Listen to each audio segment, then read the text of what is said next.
नमो भगवते वासुदेवाय। ओम नमो भगवते वासुदेवाय। ओम अज्ञानतिमिरान्धस्य ज्ञानाञ्जनशलाकया चक्षुरुन्मीलितं येन तस्मै श्रीगुरवे नमः। श्रीचैतन्यमनोभीष्टं स्थापितं येन भूतले स्वयं रूपः कदा मह्यं ददाति स्वपदान्तिकं। वन्देऽहं श्रीगुरु श्रीयुतपदकमलं श्रीगुरुं वैष्णवांश्च श्रीरूपं साग्रजातं सहगण रघुनाथान्वितं तं सजीवं साद्वैतं सावधूतं परिजनसहितं कृष्ण चैतन्य देवं श्री राधा कृष्ण पादान् सहगण ललितां श्री विशाखान्वितांश्च। हे कृष्ण करुणा सिंधु दीनबंधु जगत्पते गोपेश गोपिका कांता श्री राधा कांत नमोस्तुते। तप्त कांचन गौरांगी श्री राधे वृंदावनेश्वरी वृषभानुसुते देवी प्रणमामि हरिप्रिये। नमो विष्णुपदाय कृष्ण पृष्ठाय भूतले श्रीमति भक्ति वेदांत स्वामी इति नामिने। नमस्ते सरस्वती देवी गौरवाणी प्रचारिणे निर्विशेषा शून्यवादी पाश्चात्य देशतारिणे।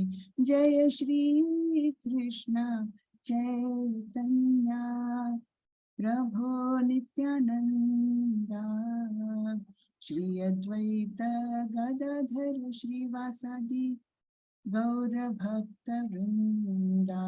हरे कृष्णा कृष्णा कृष्णा हरे हरे हरे राम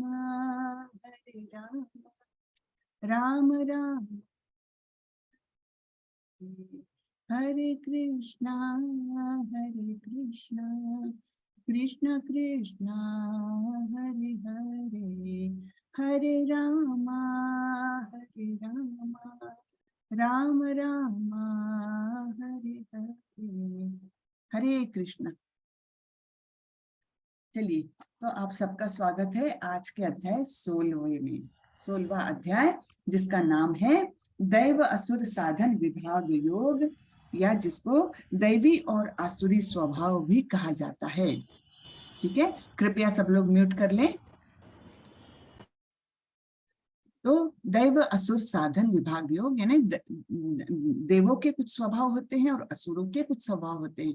तो जो देवों के स्वभाव होते हैं उन्हें तो हम अच्छा मानते हैं, है ना। अच्छे स्वभाव को जो शास्त्रों के अनुसार है अच्छे स्वभाव, तो उनको हम दैवी गुण मानते हैं। और इसके विपरीत जो होते हैं, जो भगवान को मानते ही नहीं हैं और अपने मन गढ़ंत काम करते हैं, शास्त्रों का आधार लेते ही नहीं है, अच्छे बुरे का विवेक उनको नहीं रहता, वे सारे लोग कैसे कहे जाते हैं? वे आसुरी स्वभाव के लोग कहे जाते हैं।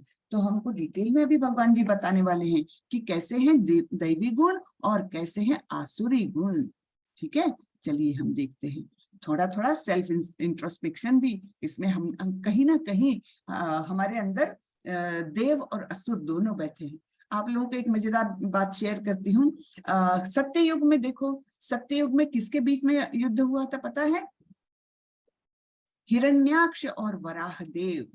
हाँ, हिरण्याक्ष जो हिरण्यकश्यप के भाई थे, हिरण्याक्ष और वराहदेव के बीच में जब जो युद्ध हुआ था तो दोनों जन अलग अलग प्लैनेट से आए थे और उनका युद्ध हुआ था। ठीक है, अलग अलग प्लैनेट्स पर। ओके, फिर त्रेता युग में किसके बीच में युद्ध हुआ था? त्रेता युग में राम और रावण का युद्ध हुआ था, है ना। राम और रावण दोनों अलग अलग कंट्रीज में। फिर द्वापर युग में किसके बीच में युद्ध हुआ था? कौरव और पांडव में। एक ही कुल के लोग, एक ही कुल के अंदर भाई भाई में युद्ध हुआ था। और अब कलयुग में क्या परिस्थिति है पता है? हमारे अंदर ही युद्ध होता रहता है। हमारे अंदर ही दैवी गुण भी है और हमारे अंदर ही असुरी गुण भी है, और उनका हमेशा युद्ध चलता रहता है ना। तो कहाँ अलग अलग प्लैनेट्स पर वराह देव और हिरण्याक्ष थे, फिर अलग अलग कॉन्टिनेंट्स पर राम और रावण थे, फिर एक ही कुल के लेकिन चचेरे भाई तो भी वो कौरव और पांडव थे, और अब तो हमारे मन में ही देव और असुर दोनों विराजमान हैं। अब ये इट डिपेंड्स ऑन अस, हमको देखना है कि हम देवों को जिताते हैं कि असुरों को जिताते हैं। तो उसके लिए हमें क्या करना होगा, हमें अपने दैवी गुण बढ़ाने होंगे। उनको जैसे हम कोई वृक्ष लगाए, तो जिस वृक्ष को हम खाद पानी देते हैं, है ना, तो वो बढ़ता है, फूलता फलता है, और जिस वृक्ष को हम एकदम निग्लेक्ट करते हैं, तो फिर वो कैसा हो जाता है, अपने आप ही मुरझा मुरझा के खत्म हो जाता है। बस वैसे ही करना है हमको। क्या करना है, हमारे दैवी गुणों को अच्छे से पालन पोषण करना है, उनको स्ट्रॉन्ग बनाना है। और जो हमारे असुरी गुण है, सबके अंदर है, मेरे अंदर नहीं है ऐसा कोई बोल नहीं सकता है, ठीक है। तो हम सभी के अंदर दैवी गुण भी है, असुरी गुण भी है। हमें करना क्या है, असुरी गुणों को एकदम निग्लेक्ट करना है, एकदम दूर फेंक दो उनको, हाँ, और दैवी गुणों को हमको बढ़ावा देना है। अपने अंदर के देवी गुणों को अच्छे से उनको खाद पानी डाल करके उनको एकदम हरा भरा करना है ना, तेजस्वी करना है उनको। चलिए देखते हैं। तो अब ये श्लोक चालू होते हैं 1 से 3। हाँ, ये 3 श्लोक एक साथ दिए हैं, तो इसमें सारे ही दैवी गुणों का वर्णन भगवान ने किया है। कौन से गुण दैवी गुण कहलाते हैं, इसका वर्णन अभी भगवान कर रहे हैं, ठीक है। श्री भगवान उवाच अभयम सत्व संशुद्धिर ज्ञान योग व्यवस्थितिः दानंदमश्च यज्ञश्च स्वाध्यायस्तप आर्जवम् अहिंसा सत्यम क्रोध त्यागः पैशुरन त्यागः शान्तिरपैशुनम् दया भूतेष्वलो लुप्त्वं मार्दवं ह्रीरचापलं तेजः क्षमा धृतिः शौचम् अद्रोहो नातिमानिता भवन्ति संपदं दैवीम् अभिजातस्य भारत। भगवान ने कहा, हे भरत पुत्र, निर्भयता सबसे पहला गुण है, निर्भयता देवताओं का गुण है। निर्भयता, आत्मशुद्धि, आध्यात्मिक ज्ञान का अनुशीलन, दान, आत्मसंयम, यज्ञपरायणता, वेदाध्ययन, तपस्या, सरलता, अहिंसा, सत्यता, क्रोध विहीनता, त्याग, शांति, छिद्रान्वेषण में अरुचि, समस्त जीवों पर करुणा, लोभ विहीनता, भद्रता, लज्जा, संकल्प, तेज, क्षमा, धैर्य, पवित्रता, ईर्ष्या तथा सम्मान की अभिलाषा से मुक्ति, ये सारे दिव्य गुण हैं जो दैवी प्रकृति से संपन्न देवतुल्य पुरुषों में पाए जाते हैं, ठीक है। तो ये 26 गुण बताए हैं भगवान ने। ये 26 गुण हैं जो दैवी प्रकृति के लोगों में पाए जाते हैं। तो हम थोड़े थोड़े कुछ ले लेते हैं इसमें से। जैसे बाकी तो आप लोगों को सब मालूम है, निर्भयता यानी डर नहीं है, आत्मशुद्धि है, सारे ही जो ये कलमश है हमारे अंदर के कलमश, उनसे मुक्ति, आध्यात्मिक ज्ञान का अनुशीलन है ना, आध्यात्मिक ज्ञान में रुचि बढ़ाना, उनका पठन पाठन करना, फिर दान, पता है आप लोगों को, आत्मसंयम यानी अपनी इंद्रियों पर कंट्रोल, यज्ञ परायणता है ना, यानी जो भी हम करें, हम एक सैक्रिफाइस के विचार से करें, हाँ, यज्ञ के रूप में करें, ठीक है। फिर वेदाध्ययन, तपस्या, सरलता, अहिंसा, अहिंसा यानी केवल शारीरिक हिंसा नहीं करना, ऐसा नहीं है। अहिंसा का मतलब है, यानी हिंसा का मतलब है किसी की भी आध्यात्मिक प्रगति पर किसी प्रकार से रोकना, तो वो होती है हिंसा। उसके उल्टा है अहिंसा, यानी किसी की भी आध्यात्मिक प्रगति या जीवन की प्रगति में बाधा न डालना, ये है अहिंसा। सत्यता, क्रोध विहीनता, त्याग, शांति, छिद्रान्वेषण में अरुचि, ये शायद आप लोगों को नहीं पता होगा। छिद्रान्वेषण में अरुचि यानी दूसरों की बुराई नहीं देखना, हाँ, दिखती भी है तब भी नजरें अपनी हटा लेना, यानी उसके बारे में बातचीत नहीं करना। नहीं तो क्या होता है, किसी की भी बुराई करने में लोगों को बड़ी रुचि रहती है ना। 4 लोग मिल गए तो वहां पर जो 5वां एब्सेंट है, बस उसके बारे में चर्चा चालू हो जाती और उसके सारे बुरे गुण, सच्ची या झूठे जो कुछ भी है, उनकी चर्चा चालू हो जाती है। ठीक है ना। तो इसमें अरुचि रखना ये एक दैवी गुण है। कोई लोग दूसरों की बुराई भी करते हैं तो वहां से हट जाना चाहिए। तो कभी भी दूसरों की बुराई में मजा नहीं लेना चाहिए, उधर से हट जाना चाहिए, खुद ने तो नहीं करना है। ठीक है, समस्त जीवों पर करुणा, ये सब मालूम है। लोभ विहीनता, लोभ नहीं करना है, ठीक है।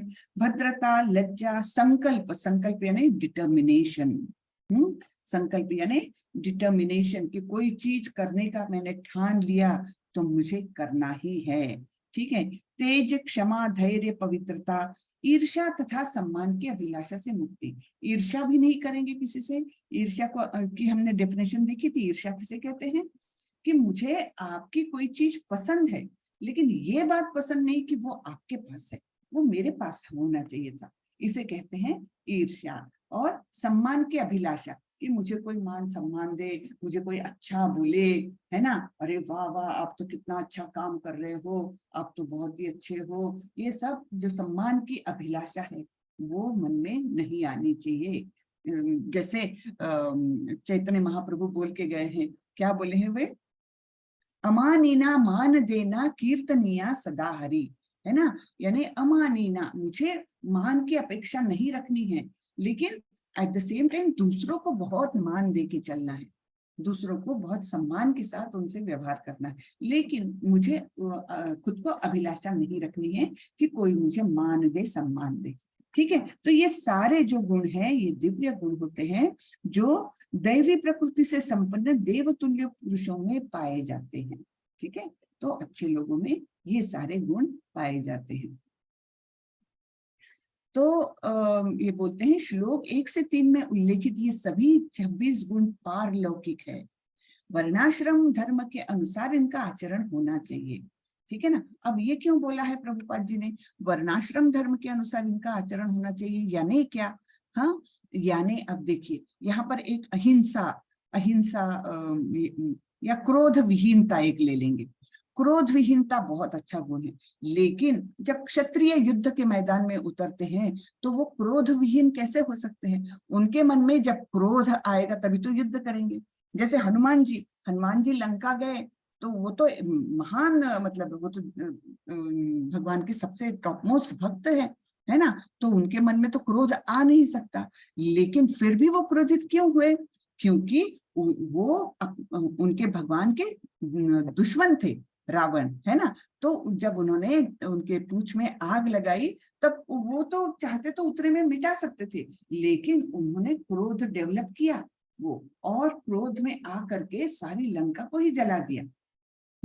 तो ये तो अच्छा गुण, यानी क्षत्रियों के लिए क्रोध विहीनता चलेगी नहीं। तो इसलिए ये बताया गया है कि वर्णाश्रम धर्म के अनुसार इसका आचरण होना चाहिए। अब ये कहेंगे अहिंसा, अहिंसा, अगर क्षत्रिय हिंसा नहीं करेगा तो युद्ध कैसे जीतेगा, है ना। तो क्षत्रियों के लिए तो ये अलग बात हो गई। तो इसलिए वो बताया है प्रभुपाद जी ने कि वर्णाश्रम धर्म के अनुसार जो जिस वर्ण के लिए उचित है वो उसका आचरण होना चाहिए। जैसे यहाँ पर जो है पहला ही अभयम सत्व संसिद्धि, है ना। तो अभय, वो निर्भय होते हैं। सबसे ज्यादा निर्भय कौन होते हैं पता है, सन्यासी। जो सन्यास आश्रम वाले लोग रहते हैं ना, वो टोटली निर्भय रहते हैं, क्योंकि वे पूरी तरह से शरण है भगवान को। वो बोलते हैं कि जो भगवान करेगा वो देख रहे हैं, मुझे कुछ करने की जरूरत नहीं। तो वो जंगल से भी जाते हैं तो उनको ये मालूम रहता कि मेरा रखवाला वो है, अगर वो रक्षा करना चाहेगा तो मुझे कोई मार नहीं सकता, और वो अगर मारना चाहेगा तो मेरी रक्षा कोई नहीं कर सकता। इसलिए वो इस प्रकार से जंगलों से भी निर्भयता से निकल जाते हैं। हम लोग देखते हैं ना, अभी भी हिमालय में कुछ कुछ साधु रहते हैं, एकदम वो क्या बोलते सन्यासी रहते हैं, तो उनको कोई डर ही नहीं लगता। क्यों? क्योंकि सब कुछ भगवान के भरोसे छोड़ दिया उन्होंने, भगवान पर डिपेंडेंट है और किसी पर भी नहीं। तो ये अभय, ये जो गुण है ये सन्यासियों के लिए बहुत इंपॉर्टेंट है। है ना। जो दान का जो ये है, ये गृहस्थाश्रम के लिए है, क्योंकि बाकी के तीनों वर्ण के लोग कुछ कमाते ही नहीं है। कौन से वर्ण है? कौन से ये है? ब्रह्मचारी आश्रम है, फिर गृहस्थाश्रम है, फिर वानप्रस्थाश्रम है, और फिर संन्यास आश्रम है। तो इन चारों में केवल गृहस्थाश्रम वाले लोग ही अर्थार्जन करते हैं, पैसा केवल वे ही कमाते हैं। तो इसलिए उनको आवश्यक है कि वे बाकी सबके लिए दान दे।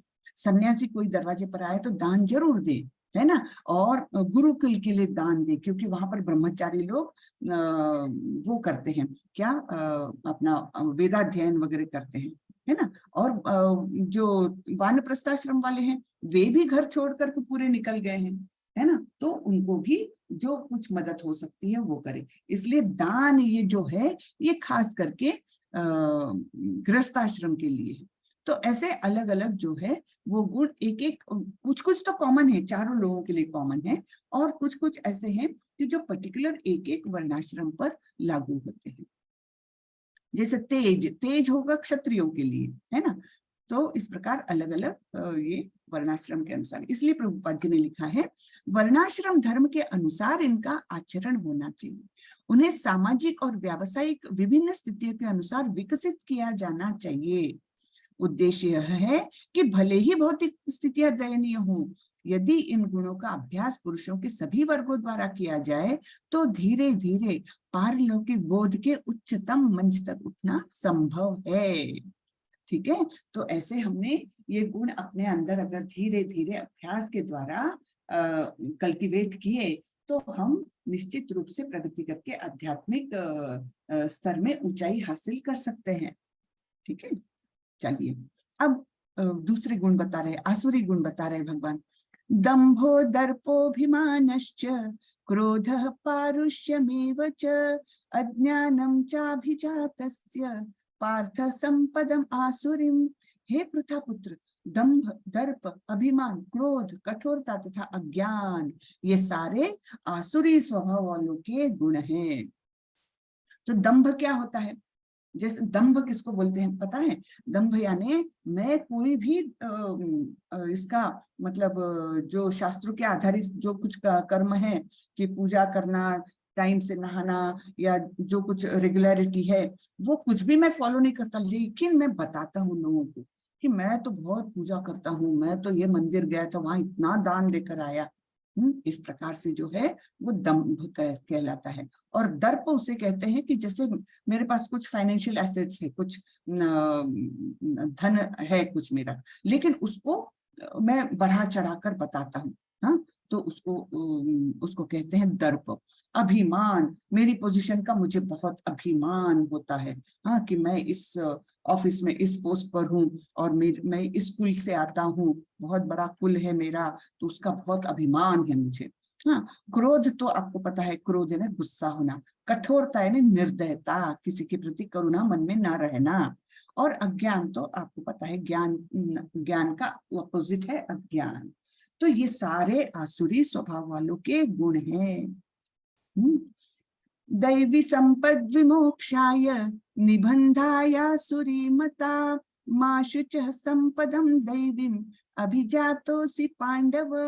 अब अर्जुन के मन में प्रश्न उठने लग गया था कि अच्छा, इतने गुण बताए, इसमें से ऐसा तो नहीं कि मैं कुछ आसुरी गुणों वाला भी हूँ? ऐसा उनको एक मन में आने लग गया था। तब भगवान ने अपने आप ही जवाब दिया, दिव्य गुण मोक्ष के लिए अनुकूल है और आसुरी गुण बंधन दिलाने के लिए है। हे पांडुपुत्र, तुम चिंता मत करो, क्योंकि तुम दैवी गुणों से युक्त होकर जन्मे हो। तो दैवी गुणों से युक्त होकर जन्मे हो, कितना इंपॉर्टेंट है। अभिजातस्य, है ना, अभिजातोसि पांडव, हाँ, तो दैवी गुणों से तुम युक्त होकर ही जन्मे हो। जैसे प्रहलाद महाराज जब अपने माँ के गर्भ में थे, तभी उन्होंने भागवतम सुना, और इस प्रकार वो जन्म से ही एकदम दैवी स्वभाव लेकर आए हैं। वैसे ही पांडवों के मन पर भी वो गर्भ में थे, तभी से अच्छे संस्कार दिए गए थे, तो वे जन्म से ही दैवी गुणों से संपन्न होकर आए। तो ये आजकल के हमारे समाज में ये प्रथाएं बिल्कुल बंद हो गई है। जो संस्कार जो बोले गए हैं 10 संस्कार होने चाहिए मनुष्य पर, तो सबसे पहला संस्कार तो जब वो गर्भ में है तभी होना चाहिए, गर्भ संस्कार बोलते हैं उसको। तो उससे क्या होता है कि वो जो पेट में बच्चा है तभी से उस पर बहुत अच्छे संस्कार होने चालू हो जाते हैं। नहीं तो बाहर की दुनिया में आ जाए फिर तो मोह माया और सारे दुनिया की बुराइयां उसको झपट लेती है। हाँ, झपटिया माया तारे निपटिया धरे, ऐसा है वो। हाँ, तो झपट लेती है इस प्रकार से माया। इसलिए पहले के लोग बिल्कुल गर्भ संस्कार को बहुत ज्यादा महत्व देते थे। बच्चा पेट में है तभी से उसको संस्कार दो, जन्म होते से एक प्रकार का उस पर प्रोटेक्शन रहता है बुराइयों के अगेंस्ट। तो इसलिए यहाँ पर बताया गया है कि तुम दैवी गुणों से युक्त होकर जन्मे हो, तुम चिंता मत करो, है ना, तुम चिंता मत करो पांडुपुत्र, तुम तो दैवी गुणों से युक्त होकर ही जन्मे हो। द्वौ भूत सर्गो लोकेस्मिन् दैव आसुर एव च, दैवो विस्तरशा प्रोक्त आसुरम पार्थ मे शृणु। हे पृथापुत्र, इस संसार में सृजित प्राणी 2 प्रकार के हैं, दैवी तथा आसुरी। मैं पहले ही विस्तार से तुम्हें दैवी गुण बतला चुका हूँ, अब मुझसे आसुरी गुणों के विषय में सुनो। दैवी गुणों के बारे में तो मैं बता चुका हूँ, अब आसुरी गुणों के बारे में सुनो। तो यहाँ पर जो भी पिक्चर में दिखाए हैं सारे ही देखो क्या क्या मतलब बुरे कामों में ही सारे लोग लगे हुए हैं। तो ये क्या है, आप बोलोगे ये तो साइंटिस्ट है, इसको क्यों बुरा बता रहे हो, ये क्यों आसुरी गुण वाला है, हम बताते हैं उसके भी बारे में। बाकी तो आप लोग तो पहचान सकते हो, ये तो किसी को मार रहा है, एकदम बुरा है वो, ये कोई चोरी कर रहा है, और क्या इस प्रकार से अलग अलग मुझे दिखाई नहीं दे रहे हैं। हाँ, कोई अपने बल का एकदम वो कर रहा है, सैनिक के वेश में है लेकिन वो अपने बल का बहुत ही घमंड कर रहा है। इस प्रकार से अलग अलग चित्र में अलग अलग दिए हैं। यहाँ पर 2 बच्चे पैरों में लिपट के रो रहे हैं लेकिन वो ध्यान नहीं दे रहा है एक प्रकार से, है ना। तो ये सारे लोग कैसे हैं, ये आसुरी गुणों वाले हैं। केवल ये नमस्कार करते हुए दिख रहे हैं और ये सिर्फ देख रहे हैं उनको, ये नमस्कार कर रहे हैं।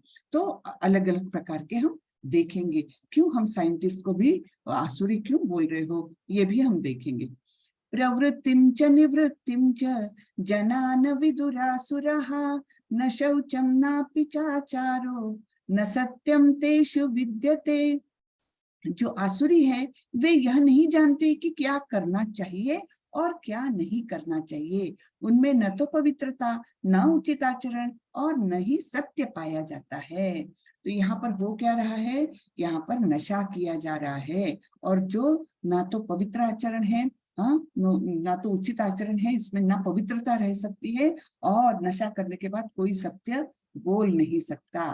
तो इस प्रकार यानी सत्य पाया नहीं जा सकता उन लोगों में। तो ये सब बुरे आचरण हैं। असत्यम अप्रतिष्ठम ते जगदाहुरनीश्वरम अपरस्पर संभूतम किमन्यत् काम हेतुकम। वे कहते हैं कि यह जगत मिथ्या है, इसका कोई आधार नहीं है और इसका नियमन किसी ईश्वर द्वारा नहीं होता। उनका कहना है कि यह कामेच्छा से उत्पन्न होता है और काम के अतिरिक्त कोई अन्य कारण नहीं है। तो ये ऐसे जो भगवान को नहीं मानते हैं, बिल्कुल प्राउड एथेइस्ट है। देखो एकदम वो अपने आप को घमंड कर रहा है कि मैं नास्तिक हूँ, हाँ मैं भगवान को नहीं मानता। अरे ये सब किसने भगवान को देखा है, किसी ने नहीं देखा। तो ये जगत मिथ्या है, बस इसका कोई आधार नहीं, किसी ने इसको नहीं बनाया। हाँ, और ना तो कोई इसका ईश्वर नाम का कोई है जो इसका नियमन कर रहा है, इसको कंट्रोल कर रहा है, ऐसा कुछ नहीं है। तो क्या बोलते हैं वो, तो केवल ये स्त्री पुरुष संबंध के द्वारा ही सब कुछ उत्पन्न होता है और बस यही एक कारण है और कोई अन्य कारण है ही नहीं। इस प्रकार से ये लोग एकदम ही घमंडी नास्तिक होते हैं। घमंडी नास्तिक, अपने नास्तिक होने पर भी उनको बड़ा घमंड रहता कि मैं नहीं मानता, मंदिर में जाता ही नहीं हूं कभी, मैं नहीं हाथ जोड़ता किसी के सामने, ऐसे बोलने वाले बहुत लोग हैं। लेकिन ये बिल्कुल आसुरी स्वभाव वाले हैं। क्यों? क्योंकि अगर हम अपने मतलब एक छोटी सी चीज हम सोचो, कोई भी चीज अपने आप से नहीं बन सकती है ना, तो हमको तो किसी ने बनाया है ना। हमको, जैसे आप सोचो हमारे पिता है, पिता के पिता है, पिता के उनके पिता के पिता है, ऐसे आप सोचते हुए जाओ तो कोई तो होगा जो एकदम ओरिजिनल होगा, कोई तो होगा, है ना। और वे ही कृष्ण, जिनसे ही सारी चीजें, सारे जीव उन्हीं से निकले हुए हैं। लेकिन ये लॉजिकल भी नहीं सोचते। तो एक मतलब एक स्थान पर जाके कहीं तो भी सृष्टि का उगम होना ही चाहिए, कोई तो भी उस सृष्टि को बनाने वाला होना ही चाहिए। तो ये केवल लॉजिक से भी हम लोग इसको जान पाते हैं। लेकिन नास्तिक लोग ऐसे होते हैं, वो उनको कितना भी हम समझाने का कोशिश करें, उनको समझना ही नहीं है। तो वो तो सोचते हैं कि बस खाओ पियो मौज करो और मर जाओ, क्या है रखा है। लेकिन उनको ये नहीं पता कि भाई अगला जन्म भी होना है, उसका अगला जन्म भी होना है। और जितने जितने पाप कर्म करते जाएंगे, जितना हम ईश्वर को नहीं मानेंगे, जितना हम ईश्वर से मुंह मोड़ रहे हैं, उतने उतने हम निम्न योनि में जा रहे हैं, है ना। नीचे नीचे स्तर की योनियों में जा रहे हैं, अधम योनियों में जा रहे हैं। और इससे फिर क्या होगा कि जन्मों जन्मों तक हम यहीं पर पड़े रहेंगे और दुख पाते रहेंगे, है ना। इस भौतिक जगत को तो दुखालयम अशाश्वतम बोला ही है भगवान ने स्वयं। ये जगत कैसा है? दुखालयम। जैसे देवालय होता है या और विद्यालय होता है, वैसे ये है दुखालय, है ना। विद्यालय के जैसा ये दुखालय है। और क्या बोला है भगवान ने? दुखालयम अशाश्वतम, यानी एकदम टेम्पररी है। तो इस प्रकार इससे छुटकारा हमको पाना चाहिए, उसकी इच्छा रखनी चाहिए और उसका फिर मार्ग निकालना चाहिए कि अच्छा, फिर अगर मुझे इस दुख भरे भौतिक जगत में नहीं रहना तो मुझे कहाँ जाना चाहिए, तो कैसे जाते हैं वहां पर, ये सब भी तो सोचना चाहिए ना। तो ऐसे लोग जो प्राउड एथेइस्ट होते हैं, यानी अहंकारी नास्तिक लोग होते हैं, वे भी असुर श्रेणी में आते हैं। फिर अभी मैं साइंटिस्ट के बारे में बताऊंगी। देखो, ऐसे निष्कर्मों का अनुगमन करते हुए आसुरी लोग, जिन्होंने आत्मज्ञान खो दिया है और जो बुद्धिहीन हैं, ऐसे अनुपयोगी एवं भयावह कार्यों में प्रवृत्त होते हैं, जो संसार का विनाश करने के लिए होता है। संसार भगवान ने बनाया है, उसको हमने अच्छे से रखना चाहिए, अच्छे से डेवलप करना चाहिए, और फिर जितना हमें आवश्यक है उसका भोग भी करना चाहिए, है ना। जितना आवश्यक है, आवश्यकता से ज्यादा नहीं करना चाहिए।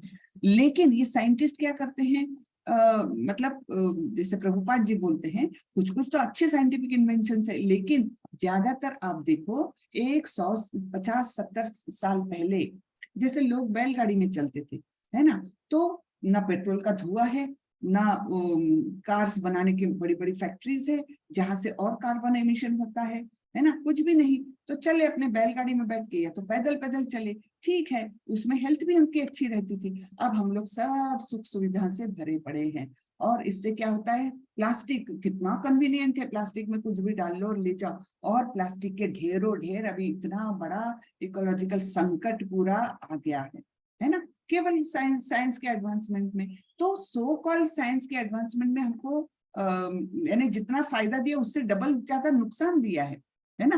तो ये सब क्यों हुआ है? क्योंकि हम विनाशकारी कार्यों में लगे हुए हैं, यानी भगवान की क्रिएशन को हम डिस्ट्रॉय कर रहे हैं। तो इसलिए उन्हें भी आसुरी गुण में भगवान ने बोला है। तो ऐसे निष्कर्मों का अनुगमन करते हुए आसुरी लोग, जिन्होंने आत्मज्ञान खो दिया है, उनको अपना कुछ भी आत्मज्ञान नहीं है कि मेरे अंदर एक आत्मा है जो निरंतर रहने वाली है और जो प्रभु का अंश है, वो ये लोग समझते ही नहीं है। ऐसे लोग बुद्धिहीन हैं और ऐसे अनुपयोगी एवं भयावह कार्यों में प्रवृत्त होते हैं, जो संसार का विनाश करने के लिए होता है। हाँ, ठीक है ना। तो करोड़ हजारों हजारों लोगों की जान एक बॉम्ब डाल करके ले लेते हैं, और फिर उस पर मतलब जिसने एटम बॉम्ब बनाया था ना, उसने अल्टीमेटली तो सुसाइड किया था ना, क्योंकि फिर उसको लगा कि अरे बाप रे, मेरे इन्वेंशन से कितने कितने लोगों की जान गई, कितने बच्चे अनाथ हो गए, और कितनी पीढ़ियां इफेक्ट हो गई है उससे, है ना, रेडिएशन से। तो ये सब बुरे काम है।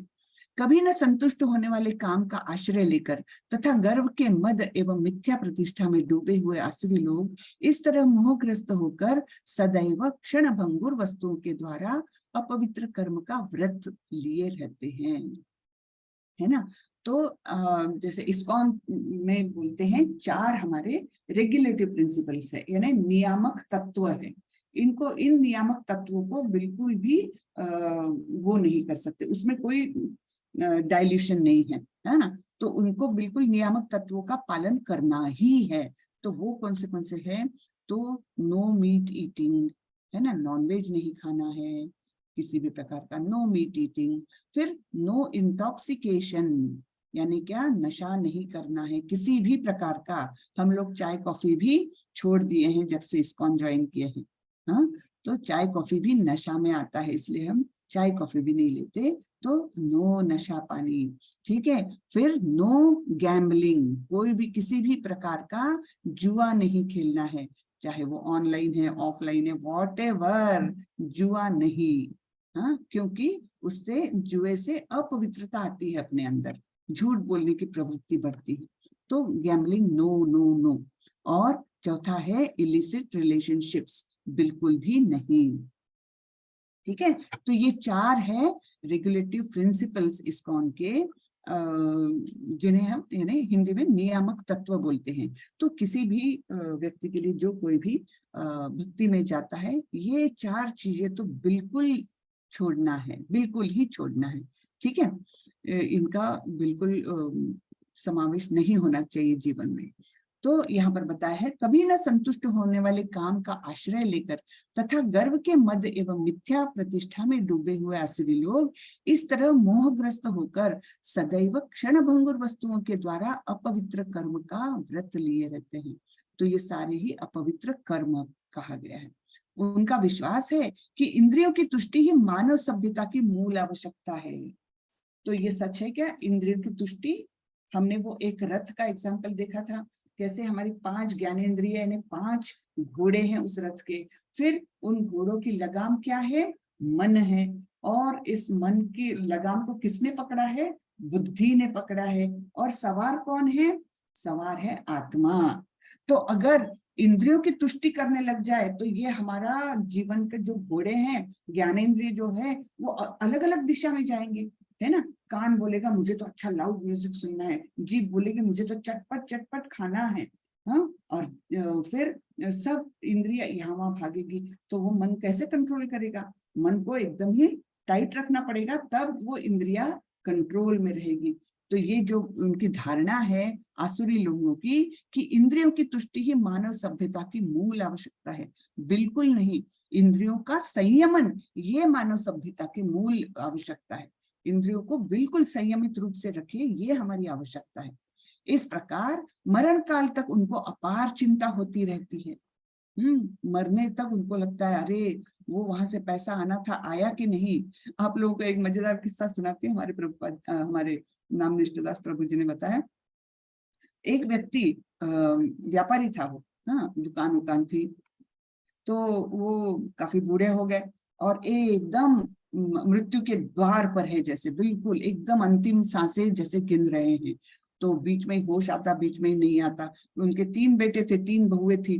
तो एक बार उनको जब होश आया, देखा कि तीनों बेटे बड़े चिंतित मुद्रा में खड़े हैं, तीनों बहुएं खड़ी है चिंतित मुद्रा में, कि अरे इनका मतलब एकदम अंतिम समय आया लगता है, इस प्रकार। तो ये व्यक्ति जो इतने मृत्यु के द्वार पर खड़ा है, उसने जब देखा तीनों बेटे तीनों बहुएं यही खड़ी है, तो बोले अरे तुम लोग इधर क्या कर रहे हो, दुकान में कौन है?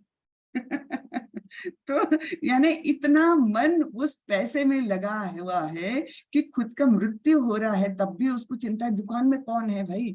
हाँ, तो यानी इतनी ये क्या बोलेंगे, अपना लालच जो है देखो छोड़ता नहीं है। कई लोगों की मृत्यु होती है, उनको परिवारजनों की चिंता में मरते हैं। तो ये भी बहुत ज्यादा अटैचमेंट है ना। जो सारे ही परिवार के लोग हैं वो किससे जुड़े हुए हैं? हमारे देह से जुड़े हैं। हमारा देह तो चेंज होना ही है। तो इस प्रकार के प्यार करो। क्यों प्यार करो? क्योंकि सभी लोग कृष्ण के बच्चे हैं, सबसे प्यार करो।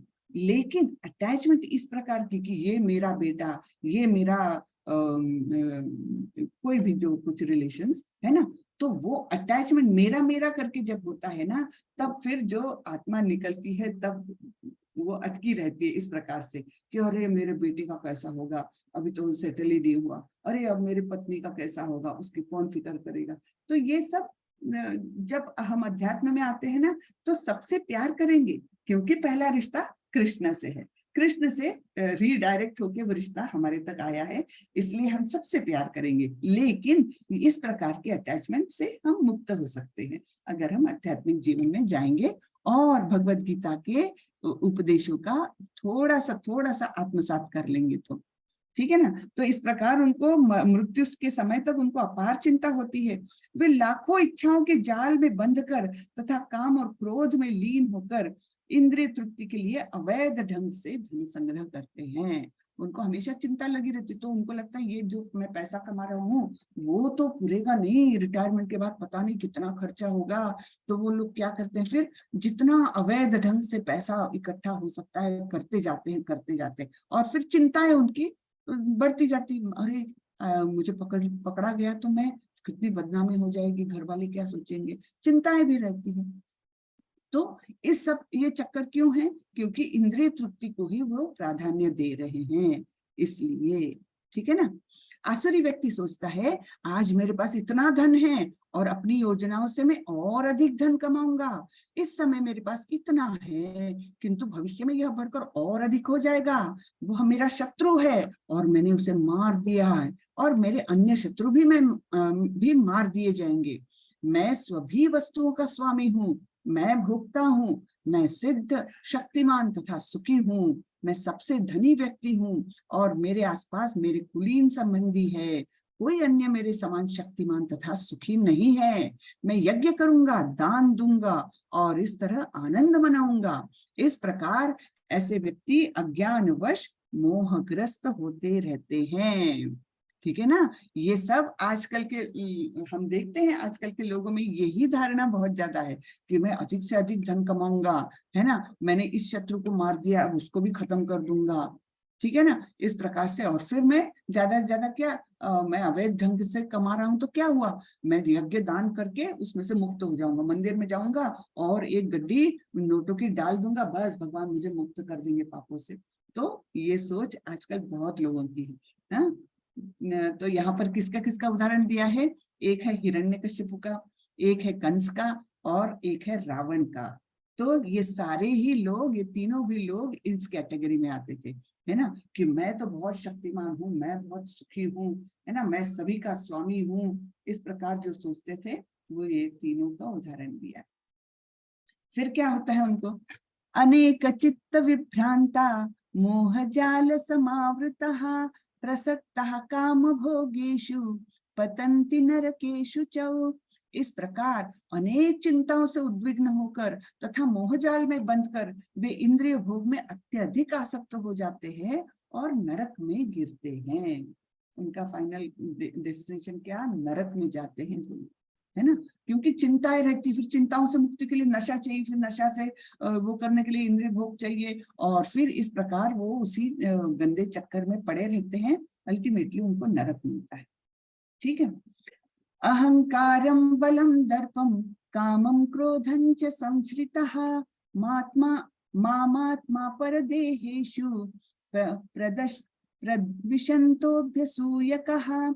मिथ्या अहंकार, बल, दर्प, काम तथा क्रोध से मोहित होकर आसुरी व्यक्ति अपने शरीर में तथा अन्यों के शरीर में स्थित भगवान से ईर्ष्या और वास्तविक धर्म की निंदा करने लगते हैं। तो ये सब क्या होता है, वो दूसरों के, ना तो वो ये जानते हैं कि दूसरों में भी वही परमात्मा है जो मेरे अंदर है। जब ये भावना हमारे अंदर आती है तो हम सबको एक जैसे दृष्टिकोण से देखते हैं, कोई शत्रु नहीं, कोई मित्र नहीं, इस प्रकार हम देख सकते हैं।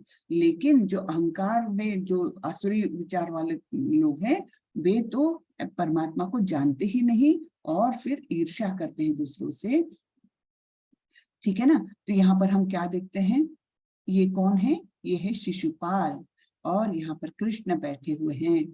ये क्या हो रहा है, यहाँ पर युधिष्ठिर ने राजसूय यज्ञ का यज्ञ कर रहे थे और बड़े बड़े राजा लोग सब लोग वहां आए हुए थे, ठीक है ना, सबको आमंत्रण भेजा था। और फिर उस यज्ञ में जो एक आद्य पूजा का मान दिया जाता है ना, सबसे पहले एक व्यक्ति को महानतम ऐसे सीट पर बिठाकर उनके पैर धो करके उनकी पूजा की जाती है।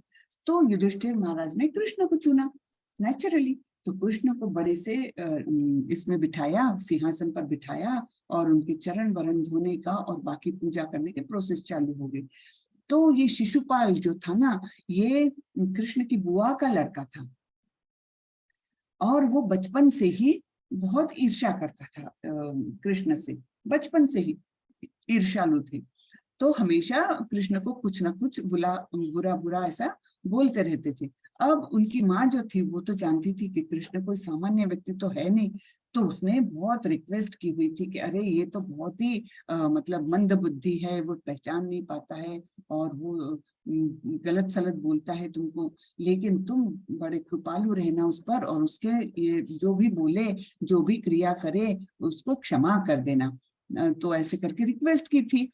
तो कृष्ण ने बोला था ठीक है, मैं उसके 100 अपराध क्षमा करूंगा, उससे बाद में नहीं। तो ठीक है बोले। तो इस समय क्या हुआ कि शिशुपाल ऐसे कुछ कुछ बोलने लग गया। तो कृष्ण शांति से सुनते रहे और जैसे ही उसके 100 अपराध हो गए, 101वें अपराध के समय तुरंत से इन्होंने सुदर्शन चक्र भेजा और उसका गला अलग कर दिया, है ना। तो इस प्रकार ये है ये सारा उदाहरण शिशुपाल का कि मिथ्या अहंकार, बल, दर्प, काम तथा क्रोध से मोहित होकर आसुरी व्यक्ति अपने शरीर में तथा अन्यों के शरीर में स्थित भगवान से ईर्ष्या और वास्तविक धर्म की निंदा करते हैं। तो भगवान से ईर्ष्या करना यानी तो बिल्कुल ही निम्न स्तर के, सबसे निचले स्तर के व्यक्ति करते हैं भगवान से ईर्ष्या, है ना। तो ये शिशुपाल का उदाहरण है। जो लोग ईर्ष्यालु तथा क्रूर हैं और नराधम हैं, उन्हें मैं निरंतर विभिन्न आसुरी योनियों में भवसागर में डालता रहता हूँ। ईर्ष्यालु, क्रूर और नराधम, तो उनको क्या करते हैं भगवान, उनको अलग अलग योनियों में इसी मृत्यु दुखालयम में डालते रहते हैं। हे कुंती पुत्र, ऐसे व्यक्ति आसुरी योनि में बारंबार जन्म ग्रहण करते हुए कभी भी मुझ तक पहुंच नहीं पाते। वे धीरे धीरे अत्यंत अधम गति को प्राप्त होते हैं, अत्यंत अधम गति को वे प्राप्त होते हैं। अब यहाँ पर बताए हैं नरक के द्वार कैसे खुलते हैं। त्रिविधम नरकस्येदं द्वारम नाशनमात्मनः कामः क्रोधस्तथा लोभात् तस्मात् एतत्त्रयं त्यजेत्। इस नरक के 3 द्वार हैं, काम, क्रोध और लोभ। प्रत्येक बुद्धिमान व्यक्ति को चाहिए कि इन्हें त्याग दे, क्योंकि इनसे आत्मा का पतन होता है।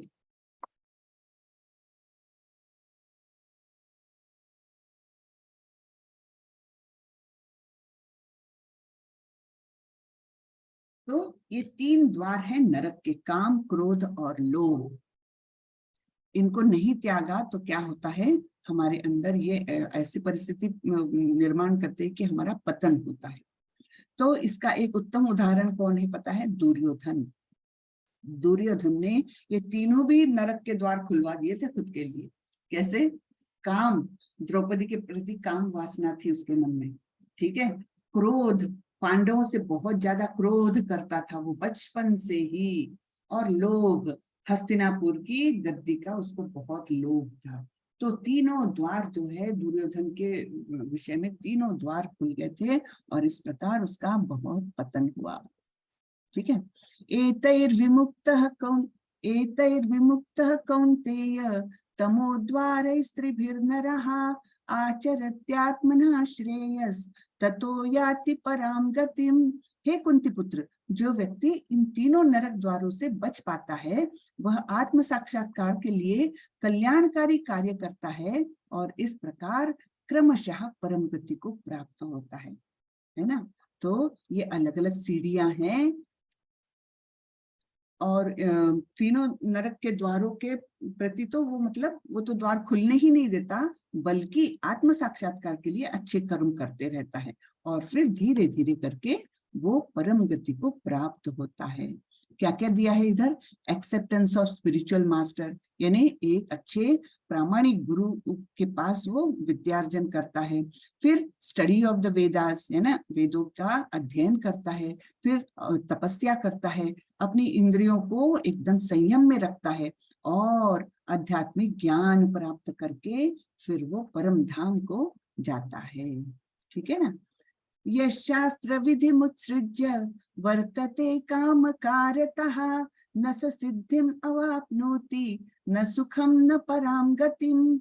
जो शास्त्रों के आदेशों की अवहेलना करता है और मनमाने ढंग से कार्य करता है, उसे न तो सिद्धि, न सुख, न ही परम गति की प्राप्ति हो पाती है।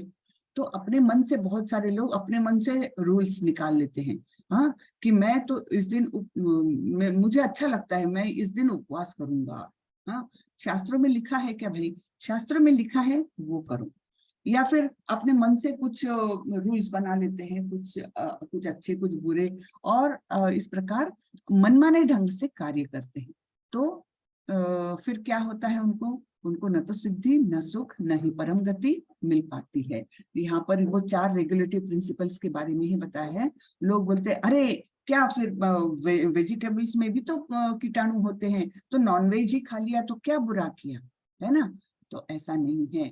देखो जैसे ऐसे मतलब उच्च योनियों में जाते रहते हैं ना, तो चेतना भी डेवलप होते जाते हैं। जितने बड़े प्राणी को मारा जाता है, उतनी बड़ी चेतना को आप मारते हो, है ना। जो इसमें जो छोटे छोटे माइक्रोब्स वगैरह रहते हैं, वो भी जीव है, लेकिन उनकी चेतना बहुत कम स्तर की है। और इसलिए फिर भी हम लोग जो भी खाते हैं, जैसे तो पहले कृष्ण भगवान को अर्पण करके खाते हैं। तो जो भी पाप भी लगना है अगर कुछ माइक्रोब्स का मृत्यु के कारण, तो वो भी हम जब कृष्ण को समर्पित करते हैं तो वो भी पाप नहीं लगता है।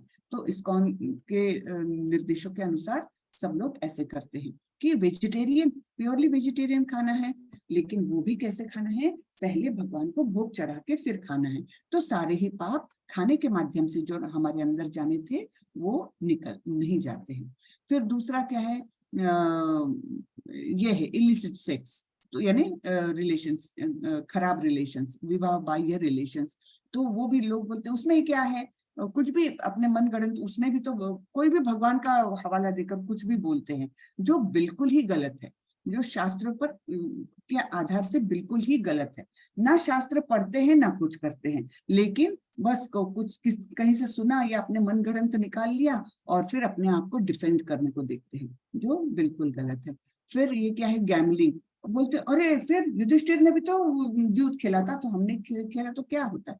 कहाँ युधिष्ठिर और कहाँ तुम, है ना? कोई कंपैरिजन है क्या? वो क्षत्रिय था, राजा था, राजा के लिए वो एक उसमें प्रोविजन है, लेकिन आप लोग तो नहीं हो राजा, है ना। तो इसलिए किसी का भी हवाला देकर और शास्त्रों को तोड़ मरोड़ करके अपने फायदे की चीजें बताना, ये बहुत गलत बात है। वैसे इंटॉक्सिकेशन, अरे कुछ लोग बोलते हैं शिव जी भी तो ये करते हैं। अरे तुम शिव जी के कंपैरिजन में क्या हो? शिव जी फिर नीलकंठ है, इतना सारा विष पूरा हलाहल यहाँ पर रखे हुए हैं, वो रखो फिर आप, तो वो तो नहीं, है ना। तो ये शास्त्रों का मतलब आधा अधूरा ज्ञान रख के और आधा अधूरा रेफरेंस बना के अपने आप को जस्टिफाई करना, ये आजकल बहुत ही ज्यादा चलता है। पूरा तो ज्ञान किसी को रहता नहीं है, कोई पढ़ने को तो देखते ही नहीं है। शिव जी का क्या स्थान है? वो तो क्षीरम यथा दधि विकार विशेष योगात, है ना, संजायते नहीं तथा पृथकस्ति हेतु यम शंभुताम अपि तथा समुपेत्ति कार्यात् गोविंदम आदि पुरुषम तमहम भजामि। शंभु जी का क्या स्थान है इसमें? हाँ, और आप शंभु जी का नाम लेकर कुछ भी अपनी गलत कार्यों को जस्टिफाई करने को देखते हो, ये बहुत गलत है। ठीक है ना। तो ऐसे लोगों को जो शास्त्र की अवहेलना करते हैं और मनमाने ढंग से कार्य करते हैं, उन्हें ना तो सिद्धि, ना सुख, न ही परम गति की प्राप्ति हो पाती है। तस्मात् शास्त्रम प्रमाणम ते कार्याकार्य व्यवस्थितौ ज्ञात्वा शास्त्र विधानोक्तम कर्म कर्तुम इहार्हसि। अतएव मनुष्य को यह जानना चाहिए कि शास्त्रों के विधान के अनुसार क्या कर्तव्य है और क्या अकर्तव्य है। उसे विधि विधानों को जानकर कर्म करना चाहिए, जिससे वह क्रमशः ऊपर उठ सके। ठीक है ना। तो इसलिए शास्त्रों का आधार हमें पता होना चाहिए और उसके लिए एक प्रामाणिक गुरु होना चाहिए, और वैसे ही हमने शास्त्रों का पठन करना चाहिए, प्रामाणिक शास्त्रों का प्रामाणिक गुरु के द्वारा मार्गदर्शन में। ऐसे हमने अगर किया तो फिर हम धीरे धीरे अपना उत्थान कर सकेंगे, हम ऊपर उठ सकेंगे, यानी भगवत धाम की प्राप्ति कर सकेंगे। ठीक है ना। शास्त्रों में वे 4 मुख्य दोष नहीं पाए जाते जो बद्ध जीव में होते हैं। बद्ध जीव में मैं एक बार बता चुकी हूँ कि बद्ध जीव हम लोगों में कौन से 4 दोष है। वो है अपूर्ण इंद्रिया, कपटता, त्रुटि करना तथा मोहग्रस्त होना। ये 4 बद्ध जीवों में है ही है।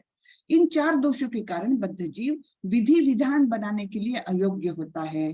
अतएव विधि विधान जिनका उल्लेख शास्त्रों में होता है, जो इन दोषों से परे हैं, सभी बड़े महात्माओं, आचार्यों तथा महापुरुषों द्वारा बिना किसी परिवर्तन के स्वीकार कर लिए गए हैं। ठीक है। तो हम में दोष है, इसलिए हम विधि विधान नहीं बना सकते, लेकिन शास्त्रों में दोष नहीं है।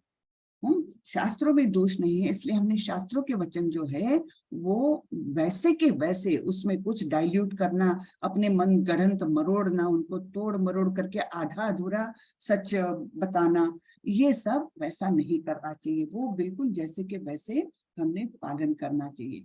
शास्त्रों के नियमों का पालन किए बिना कोई सिद्धि प्राप्त नहीं कर सकता। अतएव जो शास्त्रों के तात्पर्य को वास्तव में समझता है, वह भाग्यशाली माना जाता है। यह भौतिक शक्ति प्रकृति के 3 गुणों से बनी है। इसके पूर्व कि भगवान के ज्ञान के मार्ग खुले, मनुष्य को कम से कम सतोगुण तक ऊपर उठना होता है। यानी सतोगुण में जाओगे तभी तो आगे का मार्ग आपको दिखेगा। आगे का मार्ग है शुद्ध सत्व में जाना। तो जैसे हम बोलते हैं ना, अरे वहां तक तो जाओ, उसके बाद तुमको रास्ता दिखाई देगा। अभी से पूछ रहे हो वहां का आगे का रास्ता कैसा है, वैसा नहीं। तुम एक पॉइंट तक तो जाओ, सतगुण तक तो जाओ, यानी सतोगुण तक तो जाओ, उसके बाद तुमको शुद्ध सत्व का मार्ग आगे दिखेगा। दूसरों के लिए यदि उपयुक्त तथा प्रामाणिक गुरु का मार्गदर्शन प्राप्त हो जाता है तो उसका जीवन सफल हो जाता है, क्योंकि गुरु उच्च पद की ओर उन्नति का मार्ग दिखा सकते हैं। ठीक है ना। तो हमको कम से कम क्या करना है, अपने आप को सत्व गुण तक तो भी ले जाना है। तो सत्व गुण के लिए क्या करना पड़ेगा, रजोगुण तमोगुण त्याग देने पड़ेंगे। तो तमोगुण तो सबसे बड़ा है आलस, प्रोक्रेस्टिनेशन, यानी आज का काम कल पर डालना, और नशा करना, अज्ञानता, ये सब तमोगुण के हैं, उनको त्यागना है। रजोगुण में क्या है, आसक्ति, असीम इच्छाएं, है ना, ये चाहिए वो चाहिए, उनको त्यागना है। तब हम जाके सत्वगुण में तो भी आएंगे। सत्वगुण में आने के बाद हम आगे का रास्ता देख सकते, शुद्ध सत्व की ओर जा सकते हैं, जो हमारा आध्यात्मिक प्रगति के लिए बहुत आवश्यक है। ठीक है। चलिए आज का चैप्टर खत्म हुआ। किसी को कोई प्रश्न हो तो पूछिए। हरे कृष्ण माता जी। हरे कृष्ण। माता जी एक प्रश्न ये है, इस चैप्टर से रिलेटेड नहीं है। जैसे उसमें 9वें अध्याय में शायद कहा गया था कि मुझे नमस्कार, ये क्या कहते हैं, मन मना भव मद भक्तो, हाँ, माध्या जी मांग नमस्करू। यस, तो उसमें मतलब आपने कहा था कि भगवान के जो कृष्ण के श्याम सुंदर स्वरूप हैं, हाँ, उनकी पूजा करनी चाहिए, उनको मतलब नमस्कार करना चाहिए। हाँ, तो बिल्कुल बराबर। हम देखते हैं कि जो श्याम सुंदर स्वरूप है भगवान का, वो तो मतलब भगवान का कलर उसमें नीला है, ब्लू कलर का है। तो लेकिन इस्कॉन के जितने मंदिर है उसमें पूरा ब्लैक भगवान कृष्ण बनाया कभी गया ब्लैक है। होते हैं, कभी व्हाइट भी होते हैं, क्योंकि वो हाँ, कभी श्याम सुंदर व्हाइट। वाला वो पत्थर मिलता नहीं है, तो इसलिए वो करना पड़ता है। लेकिन वो भी स्वरूप कितना सुंदर है। अब भगवान ने कलर वो ले लिया था, एक एकदम नवजात बादल का कलर वो ले लिया था, लेकिन उस कलर के पत्थर मिलते नहीं है जिससे कि मूर्ति ढाली जा सके, तो इसलिए वो थोड़ा सा कॉम्प्रोमाइज करना पड़ता है। लेकिन शास्त्रों में जो वर्णन है वो श्याम सुंदर रूप, तो हमारी आंखों के सामने जब भी आए तो वो श्याम सुंदर रूप आना चाहिए, है ना। तो मूर्ति, श्याम सुंदर रूप तो तभी फिर आएगा जब हम उसका चित्रपट सामने में रखेंगे। हाँ ये तो है, लेकिन विग्रह तो विग्रह वैसे ही बने हैं। अब उसका कारण यही बताया गया, हमने भी एक प्रश्न पूछा था तो वो बोलते वैसा पत्थर श्याम सुंदर वाला पत्थर श्याम कलर का पत्थर नहीं होता है, मिलता नहीं है, तो इसलिए वो या तो कृष्ण वर्ण यानी टोटल काले भी होते हैं कभी विग्रह, या तो फिर एकदम सफेद भी होते हैं, तो वैसा वो थोड़ा सा कॉम्प्रोमाइज है। लेकिन उनके चित्र देखिए, इस्कॉन के जितने भी चित्र देखेंगे ना उसमें श्याम हाँ सुंदर हाँ, रूप दिख रहा उसमें तो पूरा श्याम है सुंदर ना। है। हाँ, हाँ। तो वो चित्र को आप ध्यान में यही रखें फिर यही चीज देखते नहीं, हैं कि और नहीं, श्याम सुंदर कहने का मतलब ये भी है मेरा कि द्विभुज रूप, दो भुजाओं वाला रूप जो है, हाँ सुंदर हाँ, सा रूप, तो दो है ना, तो वो उस पर ध्यान केंद्रित करना चाहिए भक्तों ने, ना कि दूसरे कोई जो द्विभुज वाला रूप है ना, तो उसमें हाँ हाँ, ध्यान केंद्रित करना चाहिए। वो सबसे सुंदर स्वरूप है उनका, और वो बहुत रेयर है, यानी देवताओं को भी ऐसे रूप के दर्शन नहीं होते, ऐसा कहा गया है ना। तो उस रूप को हमने ध्यान में रखना चाहिए। मनमना भव मद्भक्तो मद्याजी माम नमस्कुरु मामे वैश्यसि युक्त्वैवं आत्मानं मत्परायणम्, है ना। ये श्लोक 2 बार आया है भगवद गीता में, पहली लाइन मनमना भव मद्भक्तो, ये 2 बार आया है। अच्छा, हाँ एक बार 18वें अध्याय में है शायद। हाँ, एक बार 18। आपने तो काफी स्टडी किया है, वेरी गुड, बहुत अच्छे। बहुत सुंदर। मैंने एक दिन पूछा था ना आपसे कि वो भगवत गीता जो है मेरे पास दो है। अच्छा, एक तो जो प्रभुपाद जी की जो है यथारूप वो, और एक गीता प्रेस गोरखपुर से जो प्रकाशित होता है वो बहुत पहले से मेरे घर में था। जी जी। तो इसीलिए मैंने आपसे पूछा था कि उसमें दोनों में अंतर है क्या, यदि कोई अंतर रहता तो फिर मैं दोनों में से जो बेस्ट होता वही पढ़ता, लेकिन दोनों में मिला कर देखा तो लगभग सेम ही था। हाँ इसमें हाँ इसमें तात्पर्य अलग से लिखा हुआ है। हाँ, तो वो भाष्य अलग है ना, प्रभुपाद जी ने जो लिखा है भाष्य, वो देखिए भाष्य किसका सबसे अच्छा रहेगा, जो खुद भक्त है ना। भक्त का भाष्य हमेशा एक आपको अलग टोन में ले जाएगा, और जो अभक्त है वो तो कुछ भी स्टोरी लिख सकता है, तो दूसरों के बारे में हम बोल नहीं सकते, लेकिन ये एक भक्त ने लिखा हुआ है, इसके लिए हमको गारंटी है, इसलिए हम वही वापरते हैं, दूसरों के बारे हाँ, में नहीं हम नहीं, बोल नहीं सकते। ये सही है, मतलब इसमें पूरा विस्तार से, और इसमें भगवत गीता के साथ साथ बहुत सारा चीज, ईशोपनिषद, ब्रह्म संहिता हाँ, और सबका पुराण, रेफरेंस दिया ये है, बहुत सबका सारों, इसमें मतलब, हाँ बहुत सारे उपनिषदों का उन्होंने रेफरेंस दिया है, बहुत हाँ, बहुत ऐसे श्रीमद् करके भागवत के लिखा जैसे है, बहुत सुंदर लिखा है प्रभुपाद जी ने। लिखा है। हाँ, कितनी भी बार पढ़ो ऐसा लगता कुछ नया नया ही मिल रहा है, मिल कितनी रहा भी है। बार पढ़ो आप, तो बहुत अच्छा है, बहुत ही सुंदर तात्पर्य लिखे हैं।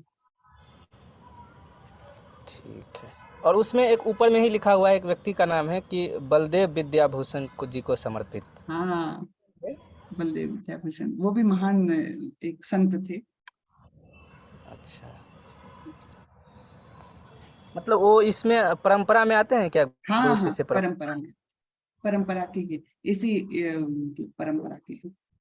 अच्छा, ठीक है, ठीक है। और ये जो पुरुषोत्तम मास के जो आपने बताया कि पुरुषोत्तम योग वाला जो चैप्टर है उसका जो है 15वां अध्याय, तो 15वें मतलब अध्याय का पठन करना चाहिए महीने तो भर। ये मतलब डेली पढ़ना चाहिए इसमें। हाँ, 20 श्लोक तो है, ज्यादा नहीं है, 20 श्लोक है सिर्फ, उसका पठन रोज करना चाहिए। अच्छा, चलिए, अच्छा लगा कि आप इंटरेस्ट ले रहे हो, मुझे बहुत अच्छा लगा। आप लेवल 2 जरूर ज्वाइन करें, आपको इंटरेस्ट है, और अरे माता जी बहुत सुंदर कर रहे हैं प्रभु जी। हाँ सोनिया माता जी, हरे कृष्णा, अनम्यूट कीजिए।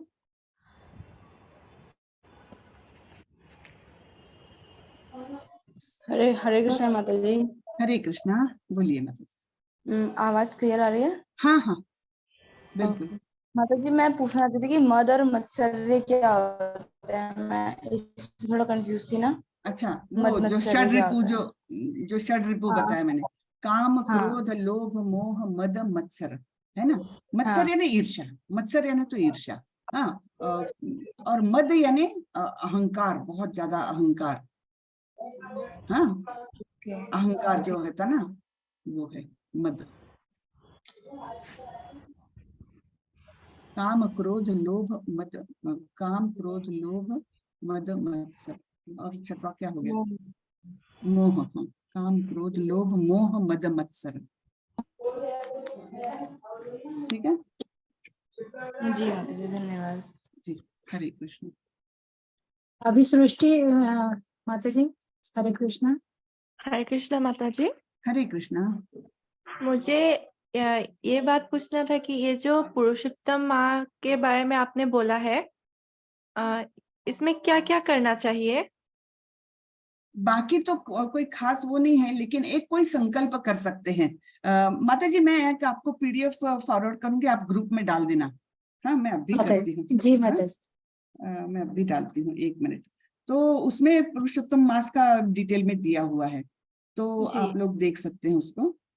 हाँ जी, मुझे ये एक मिनट। पूछना था। हाँ हाँ, मैं उसमें डिटेल में जरा दिया हुआ है। जी, थैंक यू। भगवान के हाँ भगवान के लिए कोई भी सेवा, भगवान के लिए हाँ कोई भोग अर्पण करना, भोग बनाना, श्लोक पढ़ना, श्लोक कोई भजन सुनना, कोई श्लोक याद करना, भगवान के लिए। अभी अभी जैसे एक प्रभु जी ने 85 सेवा गिनवा दी। एक ने पूछा कि पुरुषोत्तम मास में क्या करना चाहिए, उन्होंने अनलिमिटेड बोलते चले गए, ये कर सकते हैं, ये कर सकते हैं। अच्छा जी, जस्ट अभी अभी अच्छा, कौन से प्रभु जी?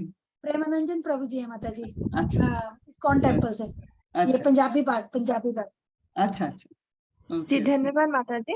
ओके। ये आपको पीडीएफ एक भेज दी है माता जी, वो उसमें डाल दीजिए जी ग्रुप माता में। जी, मैं ग्रुप में डाल हाँ अभी डाल देती हूँ। अभी माता जी, जी जी। अभी सृष्टि माता जी, हाँ जी, सब देख लीजिएगा। और कुछ ना कुछ भगवान की सेवा लीजिए, अच्छा लगेगा आप 40 लोगों में। को। भगवान के लिए भगवान की स्वीकृतियां मिलेंगी। जी चलिए, और किसी का कुछ प्रश्न? नहीं माता जी, और किसी का कोई चैट में है? है क्या, और देख लेते हैं। चैट में भी और नहीं है आपका माता। कैसा रहा एग्जाम, कैसा रहा माता जी? माता जी, बस बच्चों वाली बात है कि जो पढ़ा वो दिया। जो बच्चे कहते हैं ना कि अरे हाँ मम्मी जितनी पढ़ाई की थी, जैसा पढ़ा था ना, जो जो पढ़ा था वहां से तो आया ही नहीं, वो वाली बात हो गई। और बुक जैसे हमने जैसे श्रीमद् भगवत गीता पढ़ी थी, तो हाँ उससे उससे क्वेश्चंस थे, तो वो कर अच्छा हो गया ऑलमोस्ट, मतलब ओवरऑल अच्छा हो गया। Good good, very good. बाकी तो रिजल्ट ही होता आता जो आएगा। जी जी। थैंक यू भक्ति माता जी। शास्त्री, ओके बढ़िया। जी, जी। अपूर्ण इंद्रिया मतलब क्या होता है? हाँ जी, अपूर्ण इंद्रिया अपूर्ण मतलब? इंद्रिया। हाँ, अपूर्ण इंद्रिया यानी देखिए, जैसे हम कहीं जा रहे हैं, तो अपने को कोई दृश्य देखते हुए एकदम दूर से जैसे वेग दिखता है, छोटी सी टेकड़ी दिख रही है, कुछ दिख रहा है। फिर पास में जाते तो हाँ, इस पर तो पेड़ पौधे भी लगे हैं, और पास में जाते तो उसमें तो चिड़िया भी बैठी है, फल भी लगे हैं। तो ये तो सब था पहले से, चिड़िया भी पहले से बैठी थी, फल भी लगे हुए थे। हमें क्यों नहीं दिखा वो दूर से? क्योंकि हमारी इंद्रिया अपूर्ण है ना, दूर से देख नहीं सकती, एक लिमिट तक ही देख सकती। वैसे कान भी एक लिमिट तक की फ्रीक्वेंसी ही ग्रहण कर सकते हैं, है ना। इवन जीभ भी एक पर्टिकुलर टेम्परेचर के रेंज में ही वो टेस्ट पता चल सकता है, नहीं तो नहीं पता चलता टेस्ट, है ना। तो सब इंद्रियों की अपनी लिमिट है, तो इसलिए उनको अपूर्ण इंद्रिया कहा गया है। लेकिन भगवान की इंद्रिया अपूर्ण नहीं है, भगवान तो पूर्ण है।